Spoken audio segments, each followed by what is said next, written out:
Oi, prima! Oi, boa noite. Boa noite!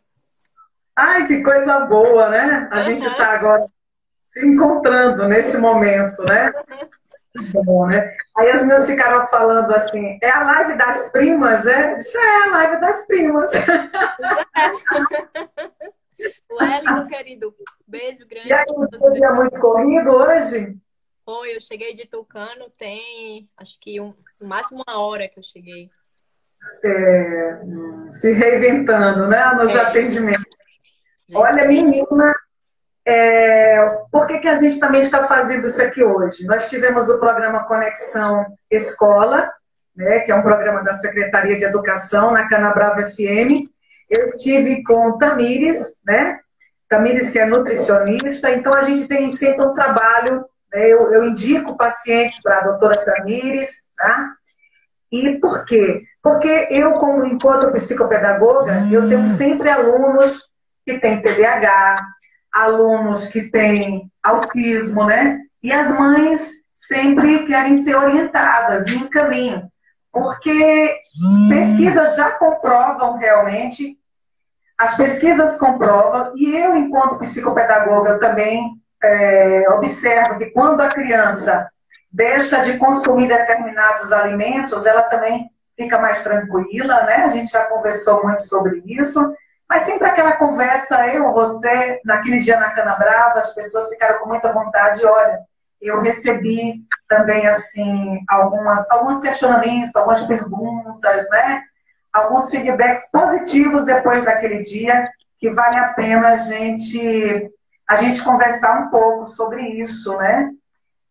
Porque a alimentação, na verdade, é tudo na vida de uma pessoa, né? Você bem sabe disso, você bem conhece, né? Que estuda, os seus trabalhos sempre está voltado para essas questões de imunidade, né? De modulação intestinal. Então, assim, a gente vai conversar sobre isso e eu tenho certeza que esse momento será maravilhoso. Já tem algumas pessoas já que estão já antenadas.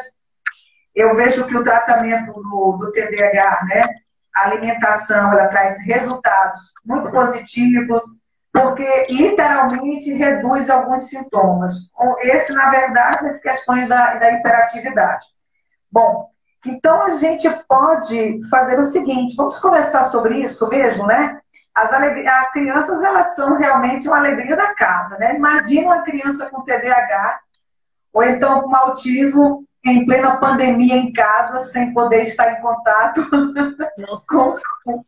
com, né, com as pessoas que faziam as suas terapias, os seus terapeutas. Hoje eu estive em contato com um, muito engraçado. Ele disse, eu fico muito ansioso. Eu não gosto de ficar parado porque eu fico com tédio, eu fico cheio de tédio, né?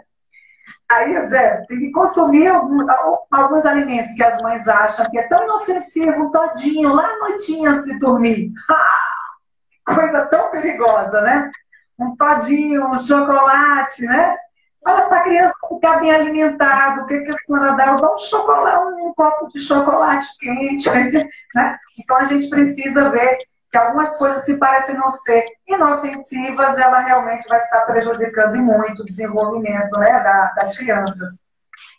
Então, assim, as crianças, elas são espontâneas, né? Elas manjam energia, né? Ela tem uma atividade única que torna-se um desafio. Correr atrás de uma criança o dia inteiro que tem TDAH, você imagina, né? E ultrapassar os limites da normalidade, aí a gente sabe, ó, tem TDAH. Quando esse TDAH também vem com a comorbidade, com o transtorno de aspecto autista, né? Então a gente sabe que os maus hábitos alimentares na infância, elas vão atenuar, né, nessas crianças os níveis de desatenção, hiperatividade, impulsividade, e trazer ainda um retardo na vida escolar, no processo, porque estando muito imperativa, ela não vai conseguir manter a concentração, né? E a alimentação, ela vai interferir na vida das crianças e jovens, com adultos, com TDAH e também que vai potencializar esses sinais. Bom, e você, enquanto nutricionista, quais são as dicas, né? Vamos falar um pouco sobre essa questão da alimentação, que pode potencializar, né, os sintomas de uma criança com TDAH e com autismo, a partir da alimentação? Pronto, perfeito, Azilma. Eu preciso deixar bem claro, antes de qualquer coisa, que nós estamos focando aqui em criança, né?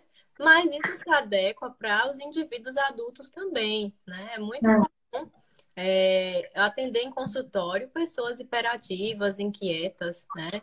Indivíduos autistas com grau leve também. Então, assim, por mais que você acredite que você não precisa ouvir essa live, porque você não tem filho com déficit de atenção, transtorno de hiperatividade ou autista, mas eu Sim. garanto que você conhece alguém que tem um filho que tem, ou que um adulto que é hiperativo, né? Que tem dificuldade de se concentrar, isso é muito comum. Eu costumo prescrever bastante formulação para pessoas que têm esse problema de déficit de atenção. Então, realmente é um tema bem amplo que se adequa para muitas pessoas, tá? Nós estamos falando de criança, mas também pode servir para vocês adultos. Adulto, nós temos. Eu sei que você tem paciente adulto que tem TDAH, assim como eu também encontro pacientes adultos que têm TDAH. E assim, realmente perceber que a alimentação é a grande aliada, né? Sim. Assim como você faz uma dieta, né? Para qualquer outra questões estéticas, os nutrientes, né, eles vão ser favoráveis também no tratamento, né? Perfeito. E assim, quando você não trata um transtorno de déficit de atenção, hiperatividade, você pode vir a desenvolver comorbidades, como depressão Sim. ou até mesmo um transtorno de ansiedade a longo prazo. São coisas que estão relativamente ligadas uma à outra, tá? E quando eu penso em transtorno de déficit de atenção, hiperatividade, indivíduo autista, sempre eu vou ter que olhar para o intestino desse paciente, tá? E quem me conhece vai dizer, lá vem ela de novo falar de intestino. Sim, eu vou de novo falar de intestino. E acho que enquanto eu viver, eu vou falar de intestino, porque quanto mais se estuda intestino, mais a gente descobre o quanto o intestino é importante, tá? Porque o intestino é o nosso órgão imunológico que tem maior contato com tudo, com todo o meio externo, porque tudo que a gente pega, a gente tem a mania de colocar na boca, tá? Olha quantos quilos de alimento a gente consome no ano. Desses alimentos vai ter muita coisa processada, ultraprocessada, corante, adoçante, né? Metais tóxicos, metais pesados. Então, todas essas questões, elas fazem com que hajam alterações no nosso organismo. Então, eu sempre vou falar de intestino. Se você tem problema de transtorno de déficit de atenção, de hiperatividade, se você tem um filho autista, se você é autista, gente, vamos começar a olhar para o intestino com mais carinho. O intestino não é só o órgão que a gente pensa, meu intestino funciona porque eu faço cocô todo dia, é o que eu ouço. Quando eu falo de intestino, as pessoas não esperam nem eu terminar a frase, Azilma. Elas já dizem, meu intestino funciona, eu faço cocô todo dia. Eu já ouvi, eu sou um reloginho, né? Não é bem. Exatamente. E a gente tem que desconstruir. Eu tenho muito esse trabalho em consultório. Minha consulta acaba sendo muito demorada porque eu realmente tenho que catequizar o paciente, eu tenho que fazer ele entender que o intestino dele é muito importante e que se ele não tiver um intestino íntegro, ele não vai ter saúde. Ele pode achar que tem hoje, mas a longo prazo vão começar a aparecer situações que poderiam ter sido evitadas, tá? Então, primeiramente, eu sempre vou pensar em intestino. Principalmente quando eu penso em pessoas autistas, em crianças autistas, isso é muito bem comprovado que eles têm uma alteração na permeabilidade intestinal, que eles têm uma desbiose, que eles têm um desequilíbrio grande nesse intestino, o desequilíbrio entre as bactérias que nós temos, que são as bactérias boas e as bactérias ruins, tá? Inclusive, já é um meio até que se usa como tratamento de suplementar probiótico. Só que probiótico sozinho não resolve, né? Quando eu quero receber visita, eu arrumo a casa. Então, não adianta eu simplesmente receber a visita, se a minha casa está bagunçada. Então, eu preciso primeiro melhorar essa alimentação. E como que eu posso melhorar essa alimentação? Alimentação saudável é um contexto muito amplo, porque as pessoas acham que elas comem bem. É o que eu mais escuto em consulta. Mas eu como bem. Mas a gente tem que entender o seguinte: o que é bom para indivíduo A pode não ser para indivíduo B, porque nós Sim, somos únicos. Eu falo sempre, olha, se você tivesse um irmão gêmeo idêntico a você, vocês ainda não teriam que receber a mesma dieta, a mesma suplementação, porque vocês podem ter nascido com a mesma genética. Mas a sim. epigenética é diferente. Que a epigenética é o meio em que você vive, é como você decide viver, se você é ativo, se você não é, se você dorme bem, se você se alimenta bem, como é que é sua ansiedade. Então, quando eu penso nisso, eu tenho que entender esse contexto de alimentação. Nutrição não é e nunca será receita de bolo, tá? E eu vou morrer repetindo isso, porque uma das coisas que mais me irrita em rede social, em programa de televisão, em YouTube, é ver profissional querendo engessar alguma coisa.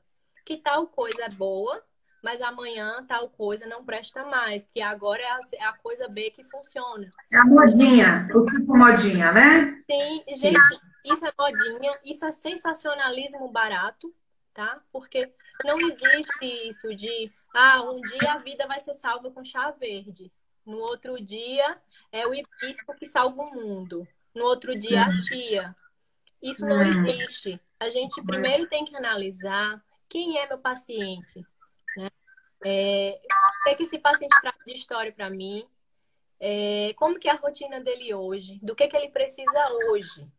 Isso muda, tá? isso Então, mesmo. existe toda essa questão.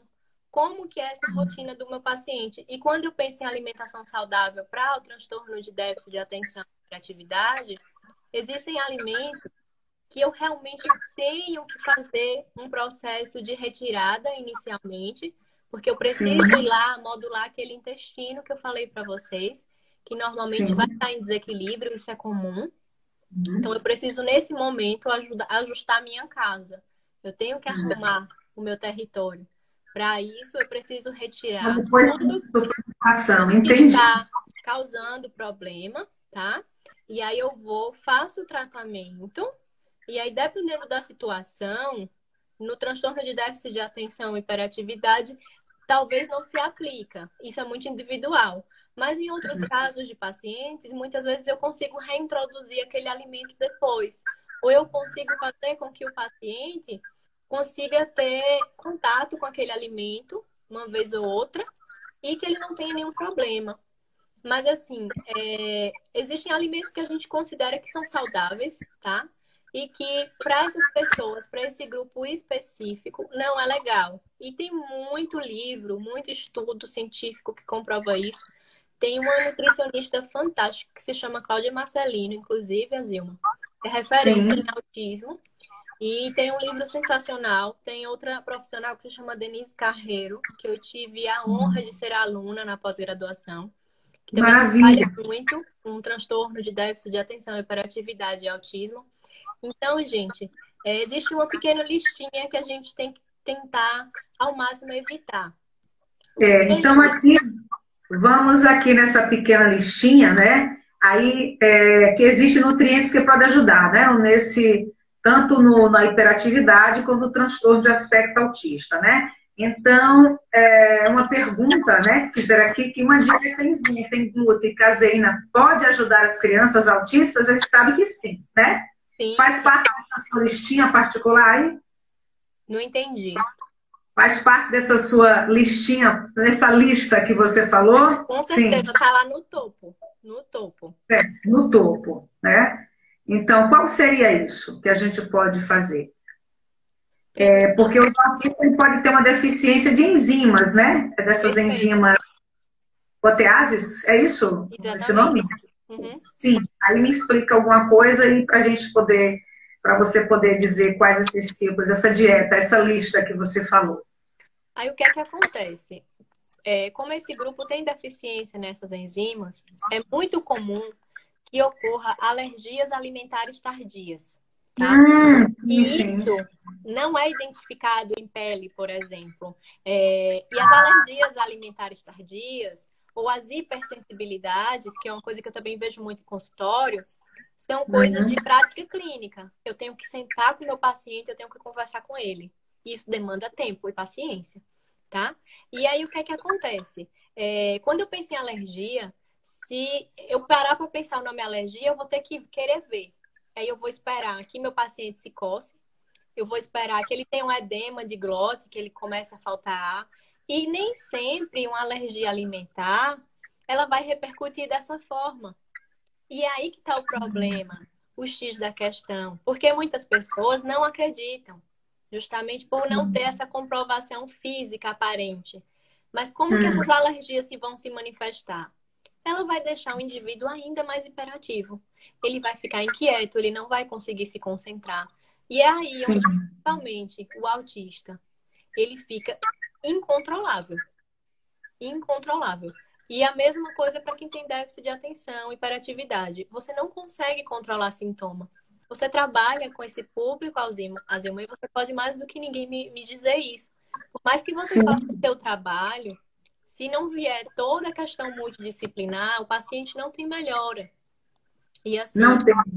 uma das As coisas. coisas que eu faço com hiperatividade, TDAH, né? Transtorno de déficit de atenção com hiperatividade com a criança autista. A primeira coisa disso é, por favor, se é uma questão de fala bem perceptível, eu digo, olha, vá para o fono, né? Você necessita fazer um acompanhamento, mas, por favor, vá até a nutricionista e peço para que faça uma dieta, né? Com retirada, com restrições da caseína, do glúten, enfim. Também, assim, porque no meu trabalho eu consigo ver que ele funciona quando tem família, né? A família, a responsabilidade da família, e aí, porque vai estar mais tempo em casa do que na escola, aí vem a questão do professor, o ambiente que ele se encontra, e vem agora outros profissionais que precisam trabalhar junto. Eu garanto, gente, que quando tem uma equipe multidisciplinar trabalhando, a criança avança. E avança muito, né? Então, assim, o que é que vai dar certo? Você pode fazer uma dieta, né, alimentar, uma terapia alimentar para uma criança com déficit de atenção ou com autismo, mas aí vai depender de quem agora? Da família, né? Não ter a famosa preguiça de fazer, né?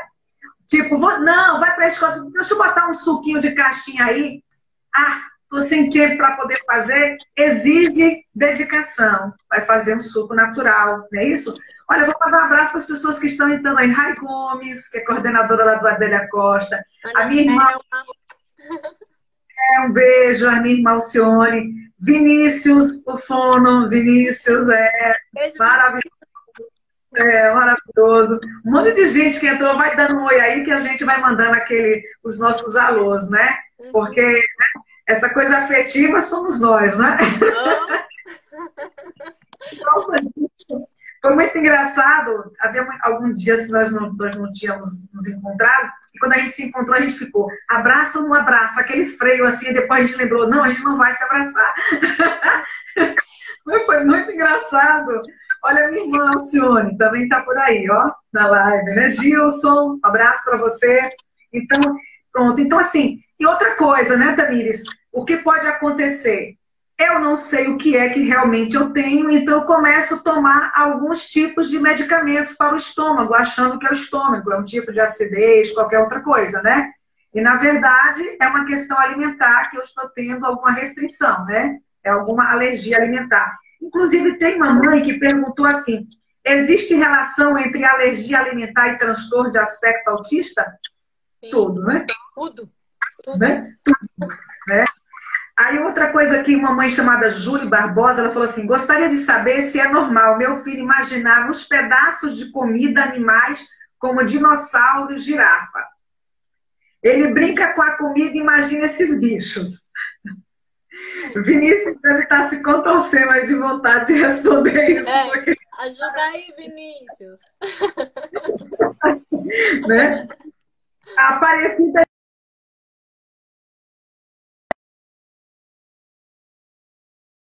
se sente, né? Vivendo um pesadelo constante, não sabe mais o que fazer. passou a garota por uma terapia e a pessoa disse que ela tinha que se familiarizar com os alimentos, de nada adiantou. O que fazemos? Olha, tem que realmente fazer uma terapia, né? Mudar a alimentação, né? Colorir mais essa alimentação, o faz de conta na alimentação. Agora, com relação a bichinhos, é muito normal, tá? Ela associar os bichinhos na alimentação, isso é muito normal. Não vejo nada de transtorno aí, a não ser que já tenha um transtorno do aspecto autista, enfim. Até onde eu leio, essa fantasia, a criança fantasia demais. Essa parte lúdica, né? Isso é normal. E Vinícius, diga alguma coisa, você que está por aí, não é normal? Eu acho que é normal isso. Tudo que eu leio, eu vejo que é normal. Agora, sim, o que é normal e que não é anormal. A gente tem que procurar o profissional, conversar direitinho e ver até onde as questões são normais ou não, né? Você falou intestino, Aita. Quais alimentos soltam e prendem o intestino das crianças? É essencial ajudar no bom funcionamento intestinal do filhote. Bom, quais alimentos prendem o intestino das crianças? Enfim, o que você pode me dizer rapidamente sobre isso aqui para não deixar sem resposta? Pronto. Tem um meme muito engraçado que é assim, uma mão... como é, meu Deus? Uma mão solta e a banana prende, e a goiaba prende, né? Tem até um memezinho assim. E tem eles na cadeia, né? Eu achei muito engraçado quando eu vi. É assim, gente. Não existe alimento específico, milagroso, como eu estava falando, que faça uma coisa sozinho, tá? Alimento isolado, de forma nenhuma, tem uma funcionalidade. O que funciona é você unir tudo dentro de um equilíbrio alimentar. E nesses casos específicos que nós estamos falando, de um rodízio de cardápio, até para controlar essa alergia alimentar, tá? Mas assim, de forma geral, a gente pode pensar no famoso mamão, que a gente sabe que realmente funciona. Nós temos outros alimentos... Ameixa. É mito ou verdade? Ameixa. É mito ou verdade? Também. Só que assim... Vamos usar ameixa in natura, né? E não aquela que a gente compra com a calda lá cheia de açúcar no mercado, né? De latinha. Que o pessoal faz isso. Não dá, né, gente? Não dá.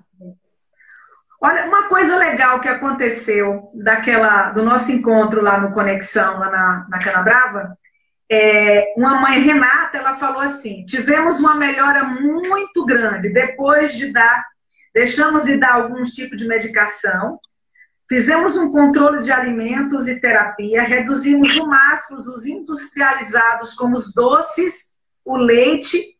Foi difícil, né? Agora estamos reduzindo tudo.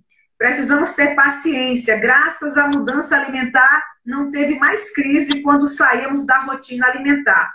Olha que bom. Amenizar os sintomas de irritabilidade, choros, né, muito evidentes. Tá vendo aí que coisa boa, né? Perfeito. Aí Marta diz que está trabalhando a cabeça do meu filho com relação ao pão, dizendo que faz mal, e ele está reagindo. Tirando o refrigerante. Pode ser uma das causas do grande número de autistas atualmente. Alguém já ouviu falar alguma coisa a respeito? Não entendi a pergunta toda. Eu tive um problema. Ela disse que está tirando o pão, né? E que viu um dia desses um vídeo falando que o refrigerante é um dos causadores do grande número de autistas atualmente. Alguém viu alguma coisa a respeito? Tá. Eu realmente acredito que o refrigerante também tem a relação, tá? Eu não seria sensacionalista ao ponto de dizer que a culpa é do refrigerante. A culpa é do refrigerante. É do contexto todo que tá errado, né? Porque normalmente quem toma refrigerante não é só o refrigerante, tem inúmeras outras coisas. Isso, o açúcar, né? Mas nós sabemos que tem o açúcar, tem outras coisas que muitas pessoas não prestam atenção, porque na maioria das vezes as pessoas, então tem açúcar, vou comprar um diet, um exemplo. Mas não é só pelo açúcar. Nós temos toda a parte do corante, né? Nós temos toda a parte das outras substâncias que são incluídas e que causam essa hiperatividade, inclusive até a própria cafeína também, nós sabemos disso, né?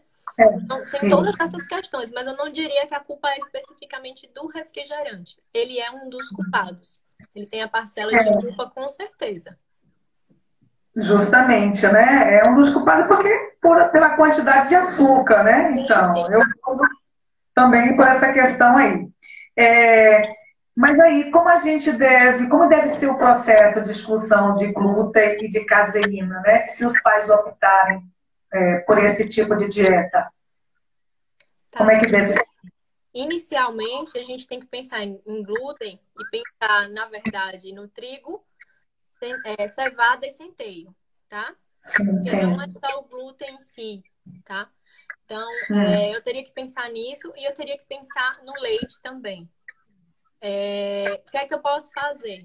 Eu tenho que adequar esse cardápio do paciente. Então, eu tenho que retirar esses alimentos, mas eu tenho que ter um outro cardápio para poder ofertar para esse meu paciente, seja ele criança ou adulto, para que ele não venha ter deficiências nutricionais, para que ele não venha ter uma perda de peso muito grande, né? Principalmente se for criança, estiver em fase de desenvolvimento.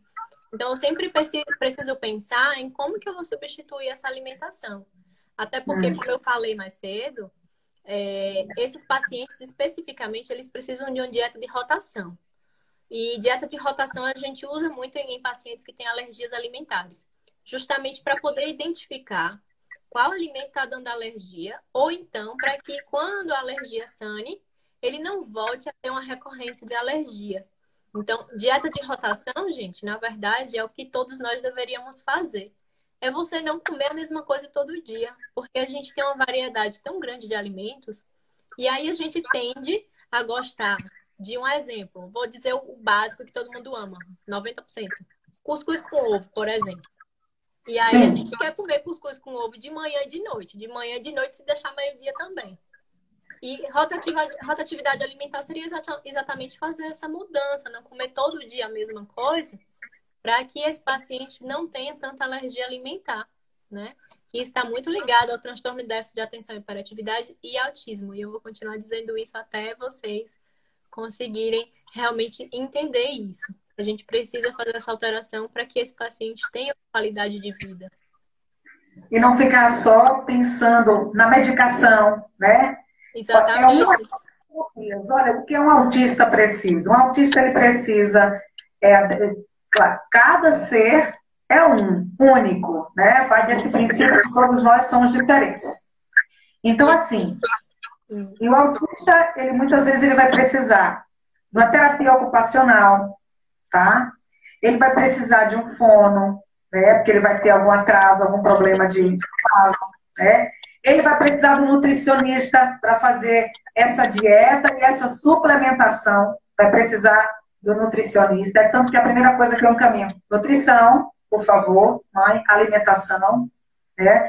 Depois disso aí, vamos agora pensar, fala, fono também, questão comportamental, vamos fazer uma terapia comportamental. Então, assim, são muitos profissionais envolvidos, claro. E essa criança também, claro que tem que passar pelo pediatra, o neuropediatra, enfim. Então, é uma equipe multidisciplinar para que se tenha êxito. Tem sim. O que não pode é a criança ficar em casa. Claro, na escola vai ter todas as adaptações necessárias, né? Algumas mães respondendo aqui, não, eu também brincava. Foi Cláudia, me disse, eu brincava de estrelinhas fazendo na sopa com a minha filha. Eu acho natural e normal isso aí, né? E muitas crianças pequenas, elas também recusam os alimentos novos. É um comportamento daqueles que têm autismo, às vezes, muitas vezes, mais severo. Então, por isso que tudo precisa ter um diagnóstico. Eles são seletivos realmente na alimentação, né? Comidas, né? Porque eles têm uma seletividade alimentar muito grande, né? Uma sensibilidade, às vezes auditiva, né? Uma sensibilidade no paladar, com texturas. Então, eles têm essa questão seletiva, né? Mas, assim, o que é que os pesquisadores também sempre recomendam? Que os pais levem os filhos ao pediatra, caso note alguns tipos de comportamentos. Não pode ficar naquele acordo do achismo, né? Exames necessários, vai diagnosticar a condição. uma equipe que vai ver os sinais a partir do primeiro ano de vida, ou seja, o diagnóstico precoce, ele é o mais indicado no tratamento para análise do comportamento. E aí, de repente, vai, porque e um acompanhamento claro, especializado, né, incluindo aceitar algumas mudanças na alimentação, para que seja possível manter uma dieta saudável, né? Então, assim, a gente não pode ficar nos achismos, nem achando que fulano está tomando uma suplementação, isso, que o médico passou, e achar que vai servir para o seu filho. Isso não pode acontecer, né? Não mesmo. E você vai pedir o quê? Exames para ver, né, se pode ou não dar aquele determinado suplemento para aquela criança. Então, não ficar o que serve para mim não vai servir para o outro, né? Então, a gente tem que ter muito esse cuidado. Deixa eu ver aqui se tem mais algum recado aqui, uma perguntinha de uma mãe aqui. Tem uma pergunta. A exclusão do açúcar e similares industrializados e alimentos de fast foods da alimentação de crianças com TDAH pode curar essas crianças desde que não voltem a consumir essas coisas? Foi Camila que perguntou isso aqui. Então, Camila, o que eu posso te dizer é que, com certeza, essas crianças teriam uma melhora muito significativa. Não posso dizer em qual porcentagem, porque isso é muito individual, como eu estou falando desde o início, tá? Nós somos únicos e ninguém nunca vai conseguir ser igual, então nós não temos como mensurar ou prometer alguma coisa. Mas, assim, o que pode acontecer é de ter uma melhora muito grande, ou até mesmo que entre em uma remissão, que o paciente fique muito tempo sem ter sintoma nenhum, tá? Pensando em déficit de atenção e hiperatividade, a gente pode conseguir ter esse controle sim. Só que lógico que remissão não é cura, né? E que a gente precisa sempre estar ali mantendo isso adequado para que não venha ter nenhuma recidiva, para que não ocorra de novo, certo? Pronto. Uma outra pergunta aqui. Tem um filho com laudo de TDAH e uma filha com autismo. E nenhum médico falou sobre alimentação. Seria ótimo, né, falar muito mais sobre esse assunto. A gente está falando agora. A gente, olha, quando chega para mim, eu digo logo, olha, nutrição, hein, por favor, né? A gente fala, você fala, eu falo, viu? A gente não pega por isso, não. Nós falamos direto. Olha o que a Ana Selma está dizendo aqui. Redução de açúcar e redução da hiperatividade, com certeza. Com certeza, com certeza. Competente maravilhosa, orgulho de mamãe nude. Ai, que coisa Te amo,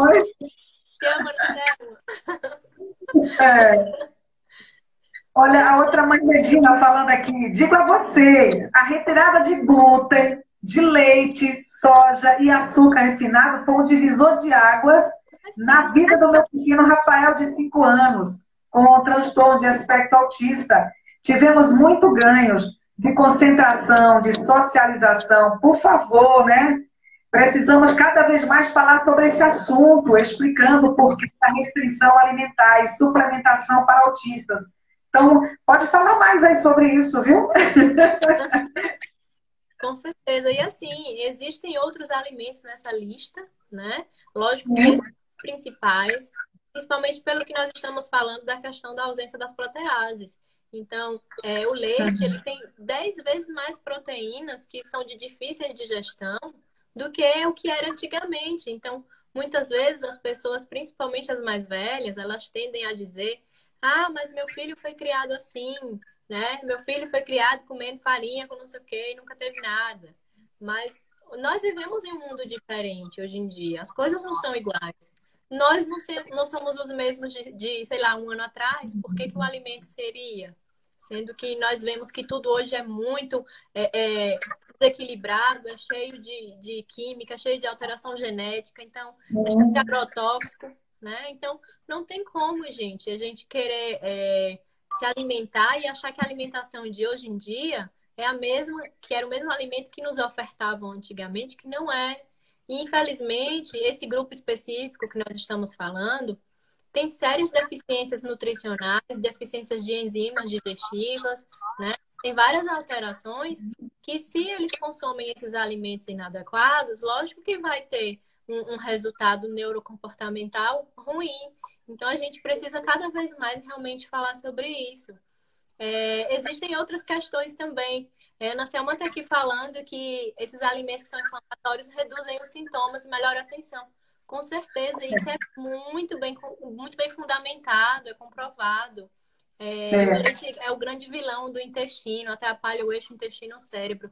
Exatamente, além de aumentar essa questão da hiperatividade, excesso de consumo de leite também pode gerar alergias, hipersensibilidade alimentar. Pode também correr o risco de calcificar artérias, de causar alguns tipos de pedra nos rins. Então, assim, o que eu vejo hoje é que, às vezes, as pessoas são sensacionalistas, como eu falei, e aí dizem que nós somos doidos quando nós falamos isso. Mas não, depende de que público eu estou falando, tá? Nenhum alimento é ruim por si só e nenhum alimento também é o salvador da pátria. O que vai depender é quem é meu paciente, qual a história dele. Então, nem sempre tudo que é visto como saudável é legal para aquela pessoa. Da mesma forma também, que nós temos que analisar alguns outros alimentos, como, por exemplo, as frutas cítricas. Elas não são interessantes para esse grupo de pessoas, tá? Então, eu tenho que pensar em laranja, limão e tangerina, por exemplo. Não são legais para esse grupo de paciente. Também não, né? Oi? Para quem tem refluxo também não, né? Também não, mas assim, principalmente para esse grupo, por causa das alterações neurocomportamentais, porque causa excitação neuronal e já são pacientes que são extremamente excitados, já são extremamente inquietos.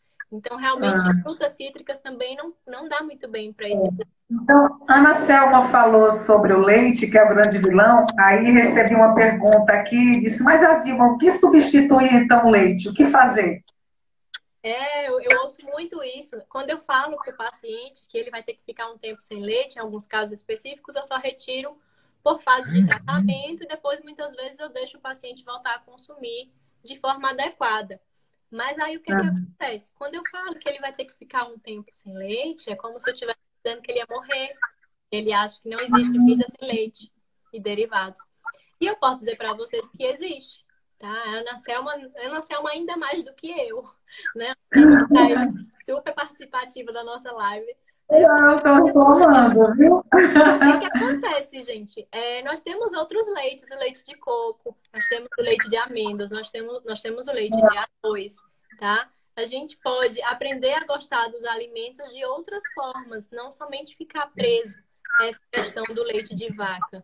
Aí o que acontece? Eu só não gosto muito de leite de soja. Eu não costumo prescrever, justamente por essa questão de ser um alimento transgênico e tudo mais. Eu não prescrevo soja, porque a soja do Brasil é uma negação, tá? Então, leite de soja eu não indico para ninguém, e muito menos leite sem lactose. Outra coisa que eu não costumo indicar. Então, se meu paciente está intolerante à lactose, eu tento ver se ele aceita o leite vegetal, leite de oleaginosa, mas leite sem lactose também não, porque é açúcar, né? É açúcar, gente. Não vou falar nada aqui, viu? Eu não vou falar nada aqui. Nadinha. Senti que alguém aí meio que, né? Se a carapuça serviu e tal. Isso. Não vou falar nada, nadinha agora, por causa de lactose. Mas aquela casa que você perguntou que eu ofereci leite sem lactose, né? Você é intolerante à lactose, prima? Aí eu, sou. Prima, a gente vai ter que conversar um pouco sobre isso. Eu achei um barato, né? Eu achei um barato. Deixa eu ver aqui mais uma mãe perguntando. Isso é pra gente descontrair agora esse momento aqui na live, viu? Sabe aquela frase? Senta aqui, jovem, vamos conversar. Tipo... vamos conversar, né? Vamos conversar um pouco.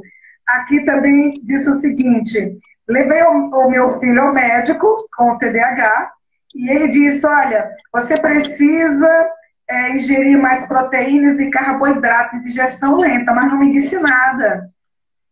O que é isso, na verdade? Procure a Nutri, né? Faça uma consulta que ela vai te orientar direitinho. Porque aí é uma lista, né? Você vai fazer toda uma dieta, né? Conforme os exames. Como é que é isso? Eu, eu vou procurar, você aí manda fazer. Como é que é esse procedimento todo? Vou procurar a Nutri. Aí, como é que a Nutri faz? Tá, inicialmente costuma ser uma consulta bem demorada, como quase todas as outras, só que isso é muito individual também. Tem algumas que demoram além do normal. Inicialmente, Certo. nós fazemos a anamnese do paciente, que é quando coleta todos os dados, né? Se for criança, a gente conversa mais com a mãe, mas sempre se conseguir observar ou se o paciente fala e consegue explicar também é interessante. E aí nós vamos coletando todas as informações, né? Desde a gestação dela, como é que foi, né? Que também influencia muito. Como foi essa criança, se ela foi amamentada, se ela não foi, como foi a introdução alimentar, se ela teve introdução alimentar ou não, porque é muito comum criança que não teve introdução alimentar adequada e normalmente, principalmente ainda se for autista, a gente sabe que eles têm essa seletividade alimentar que é característica deles, né? Isso é uma das Sim. grandes características, inclusive. Então, nós vamos analisando todas essas questões. Se tiver exames, a gente faz essa análise, vê se está deficiente de algum nutriente, vê uma possível anemia, uma possível parasitose, né? Que, por sinal, uma das coisas que também, por falar em intestino, uma das coisas muito importantes que tem muita relação intestino com fungo, é uma das coisas que é muito estudada quando eu penso em autismo também. Então, é muito interessante ver isso. Inclusive, não se recomenda muito o consumo de amendoim, desses alimentos que possam vir a ter o fungo, né? Até por questão da aflatoxina, porque são pacientes que têm essa característica muito grande de fungo no intestino e a gente precisa tratar para que esse paciente tenha redução de sintoma também. E aí nós vemos como é o recordatório alimentar desse paciente, os horários que ele consome os alimentos, o que é que ele costuma consumir, até para que a gente faça o possível para não bagunçar tanto a vida dessa pessoa, né? Quase sempre eu consigo não mexer tanto na rotina da pessoa, só depende muito do qual é o caso, né? Que tem, infelizmente, específicas que a gente precisa retirar os alimentos que a gente chama de alérgenos, né? Dos alérgenos alimentares. Mas, de forma geral, a gente tenta adequar de uma forma que a pessoa não sinta muito. Tem uma Quando é criança, a gente tenta também dar receitas, né? Para ver se a criança começa a conhecer outras coisas. Tem toda a parte de pesagem também dessa criança, o desenvolvimento dela. Normalmente, quando nós estamos em pandemia, né, eu acabo olhando um pouco mais desse paciente, eu olho as unhas, como é que tá, eu olho a língua, como é que tá a sabor lingual dessa criança. É uma sabor lingual rosadinha ou é uma sabor lingual esbranquiçada, que parece um papel ofício, né? Ou é uma sabor lingual amarelada, porque isso também fala sobre o intestino da gente. Né? Aí a gente olha a pele, a gente olha se tem um pouco de radiografia, olha como é que ela coloca os sintomas, olha a questão de pele. Eu gosto muito de olhar essa parte daqui, né? Porque é muito comum o paciente ter alergias alimentares, de reações tardias, e isso se mostra muitas vezes aqui, principalmente hipersensibilidade ao trigo, sensibilidade ao trigo não celíaco, que é quando você não é celíaco, mas você tem essa sensibilidade. Então, normalmente, são pessoas que são todas encaroçadinhas aqui, tá? Sim. E na consulta a gente acaba vendo todas essas coisas. A gente está contribuindo aqui também sobre aftas de repetição. Exatamente. E aí onde entra a síndrome fúngica que eu falei. Que é muito comum o paciente ter a síndrome fúngica. Oi? O que são essas aftas de repetição? Aftas são aquelas bolinhas brancas que normalmente se criam dentro da nossa boca. Todo mundo já teve em algum momento. E é muito comum em algumas pessoas que tem muito estresse. Não sei se você percebeu. Tem pessoas que estão muito estressadas, aparecem aftas. Ou também quando elas têm baixa de imunidade. É muito comum acontecer também. E tem toda essa relação. Sempre saindo, essa fala de repetição. A afta de repetição é porque é frequente, né? Pronto. De parar já volta. Então, quem para... Eu gosto muito de a gente falar e dizer o que é que os pais realmente eles entendem, né? Exatamente. Mara está falando, meu filho é não verbal. Há algum tempo está gritando muito, reagindo aos desenhos animados. Bom, reagindo aos desenhos, né? É a forma que ele está tendo de interagir. Uhum. Certo? É a forma que ele está tendo de interação com o desenho. Agora, ele também, nesse tempo, está afastado, como eu já sei quem é Davi, está afastado da terapia ocupacional, que vai ajudá-lo isso, né? Nesse caso. Então, a forma de reação que ele está tendo é gritando, é a forma de comunicação que ele está tendo. Viu, Mara? Essa que eu entendo.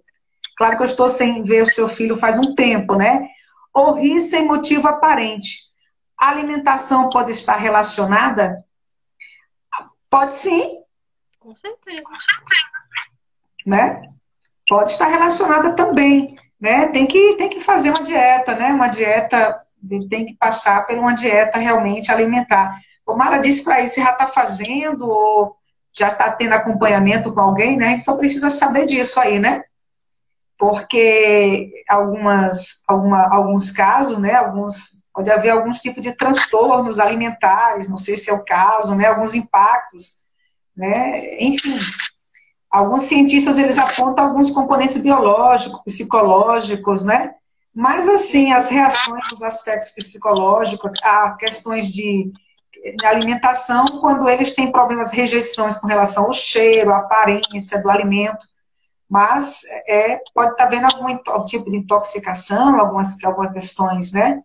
Então, pode estar vendo também isso, esses gritos, essas coisas, pode ser a questão de alimentação também, né, Tamires? Com certeza. Tem vários estudos que associam essa questão de distúrbio de aprendizagem, de concentração, de comportamento antissocial, né, de irritabilidade.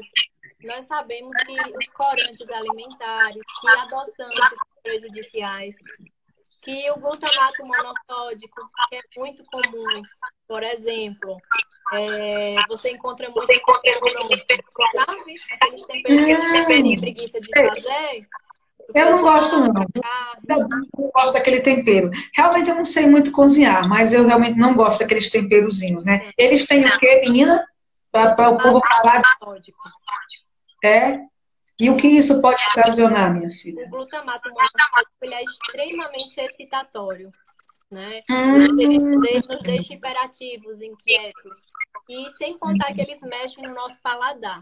Então, pessoas que fazem uso frequente de alimentos que têm glutamato monossódico são pessoas tendenciosas a não ter um paladar adequado.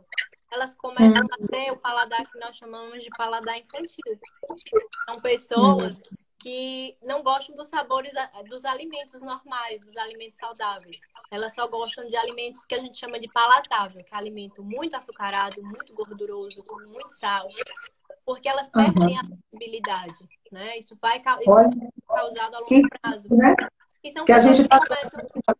Oi? Que riscos nós estamos trazendo para nós, né? Com esses tipos de consumo, né? E são pessoas que tendem a ter problemas de sono, né? Que começam a ter essa alteração de ciclo circadiano, que à noite está hiperativa, durante o dia ela quer dormir, pessoas ansiosas, irritadas, que não conseguem se concentrar. O glutamato monossódico faz muito isso. E também algumas outras questões, como metais pesados também, né? Que é uma das coisas também que me preocupa muito em consultório, e eu costumo sempre pedir exame para ver como é que está o nível sérico do alumínio, do chumbo, do cádmio e do mercúrio, que são os principais metais pesados que nós somos expostos diariamente por diversas formas. E normalmente as pessoas que têm esses problemas cognitivos, esses problemas neurológicos, sempre têm um grau maior de contaminação. Então a gente precisa realmente acompanhar para ver como é que está esse nível de contaminação do paciente. Questão até das panelas, dos utensílios também. Questão dos utensílios, não é isso? Alguém está me perguntando aqui, seletividade alimentar. Até onde isso é um problema? Nossa. Complexo, né? Porque se Bem isso complexo, já arrasta da vida inteira, vamos partir do pressuposto básico, né? O nosso solo hoje, ele já é um solo pobre, tá? ele não tem mais os mesmos nutrientes que tinha antes, por N motivos que nós estamos destruindo tudo, né? E assim, o solo normalmente ele está tendo sempre a mesma plantação, então é sempre uma monocultura. Isso faz com que esse solo vá empobrecendo, porque não tem outros nutrientes ali, não estão sendo preservados outros nutrientes. Isso faz com que o nosso alimento já não venha muito rico em vitaminas e minerais. Isso ainda temos que pensar que esse alimento muitas vezes vem contaminado com agrotóxico. Infelizmente, nós também vivemos essa realidade. Então, mesmo que eu me alimente bem, eu já tenho esse problema que me acompanha. Aí agora você me imagina um contexto ainda pior que esse. Uma pessoa, uma criança, que só quer comer a mesma coisa todo dia e que normalmente são coisas que também não são legais, na maioria das vezes, né? Encontro isso de brócolis todo dia, a gente quer comer besteira. Né?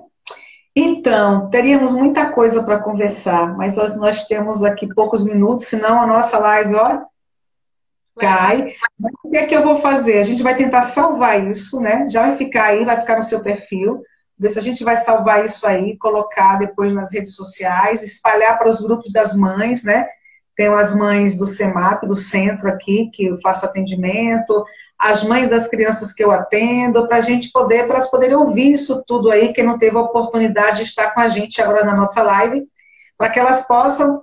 Tem que mudar a alimentação, gente. Olha, eu tenho pensado muito. É resistente. A gente vai assim, tá aquela preguiça, vou comprar isso aqui que já está pronto, mas é pensando no outro, né? Pensando na saúde mesmo da criança, pensando na nossa saúde. Eu digo que alguns problemas de nível gastrointestinais que eu estava tendo antes, depois que eu passei a mudar algumas coisas, eu não estou sentindo mais, né? Então, é comprovado que foi a alimentação, né? Alimentação. Tirei. É tanto que quando eu tomo, eu já sinto a reação que eu sentia antes, que é isso, alimentação. E não estou tomando nenhum remédio, né? No meu caso, das minhas alergias à lactose, né? Que a gente vai conversar mais sobre isso, né? Vamos tomar um cafezinho com bolo. Fazer um bolo saudável com leite de coco. Isso, com leitinho de coco, certo? Pra gente conversar direitinho, tomar um cafezinho, né? Ah, pode, de vez em quando pode tomar um cafezinho, não tem nada. E aí, vamos conversar, né? Meu bolo, eu vou botar leite de coco. Meu bolo eu vou fazer um bolo sem glúten, certo? Meu bolo eu tô fazendo bolo. Olha, impressionante. Agora eu tô brincando com você. Então o senhor está perguntando assim, que leite vamos usar agora? Ô, assim, leite de coco é uma delícia, principalmente o natural, porque vende em pó, em lojas de produtos naturais, e vende também, e tem a opção também de você fazer ele em casa, né? De você pegar a carne do coco e bater. Fica uma delícia e serve 3 dias. Né? Pode deixar 3 dias na geladeira, ele não estraga. Comprar o leite de coco, né? Tanto pode comprar o coco e fazer seu leite em casa, quanto você também pode comprar o leite em pó. Vende leite de coco em pó, vende leite de amêndoas em pó. Leite de amêndoas em pó. Alcione, vamos ter que mudar. A Alcione tem refluxo também, viu? Eu acho que você precisa sentar com a família toda. A gente precisa fazer uma reunião, assim, com a família. Deixa essa pandemia passar, viu?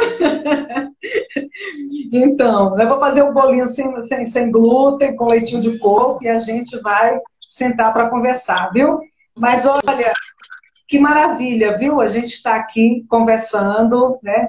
Falando um assunto tão importante, rindo um pouco também de tudo isso, né? Com leveza. Muito obrigada a você pela sua disponibilidade. Desde o dia que você foi à Rádio Canabrava, a gente esteve conversando sobre isso. E hoje aqui também foi um desejo das pessoas que a gente voltasse aqui e estar conversando. Então vamos reproduzir isso, né? Para mais pessoas poderem nos assistir, tá bom? Então, um beijo no seu coração, tá? Tudo de bom, tá? Bom trabalho, tá? Bons estudos.